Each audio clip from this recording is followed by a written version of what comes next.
काँग्रेसचे प्रदेशाध्यक्ष हर्षवर्धन सपकाळ आणि वंचितचे नेते प्रकाश आंबेडकर यांची भेट झाली आहे। महापालिका निवडणुकांच्या पार्श्वभूमीवर या दोन्ही नेत्यांमध्ये चर्चा झाली। गेल्या काही दिवसांपासून काँग्रेस आणि वंचितमध्ये चर्चा सुरू आहे अशी माहिती आहे। मुंबई वगळता अन्य महापालिकांमध्ये एकत्र निवडणूक लढवण्याबाबत दोन्ही नेत्यांची चर्चा झाली।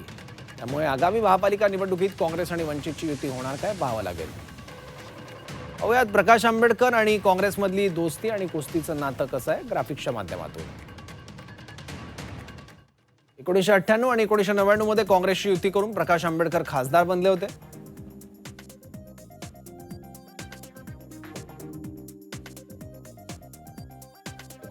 मध्ये विलासराव देशमुखांच्या मंत्रिमंडळात भारिप बहुजन महासंघाचे 3 मंत्री होते, ज्याचं नेतृत्व प्रकाश आंबेडकरांकडे होतं। 2003 मध्ये प्रकाश आंबेडकरांनी काँग्रेसची साथ सोडली आणि 3 मंत्र्यांचा त्यानंतर राजीनाम्यास नकार। काँग्रेससोबत नसताना प्रकाश आंबेडकरांचा 2004, 2009, 2014, 2019 आणि 2024च्या निवडणुकीत पराभव झाला। 2019 मध्ये प्रकाश आंबेडकरांची वंचित बहुजन आघाडीतून काँग्रेसची चर्चा ऐनवेळी चर्चा फिसकटली। 2019च्या लोकसभा निवडणुकीत 42 लाख मतं घेत वंचितचा काँग्रेसला 5 ते 6 जागांवर फटका बसला।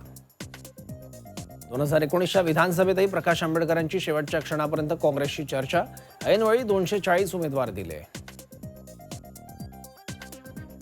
2019च्या विधानसभा निवडणुकीत वंचितला 26 लाख मतं, काँग्रेसला 30हून अधिक जागांवर फटका बसला होता। 2024च्या लोकसभा विधानसभा निवडणुकीतही वंचित काँग्रेसची चर्चा, मात्र आघाडी काय होऊ शकली नाही। नगरपालिका निवडणुकीत बुलढाणा नांदेडमध्ये वंचितची काँग्रेससोबत आघाडीची घोषणा, मात्र मतदाराआधीच वंचितनं माघार घेतली।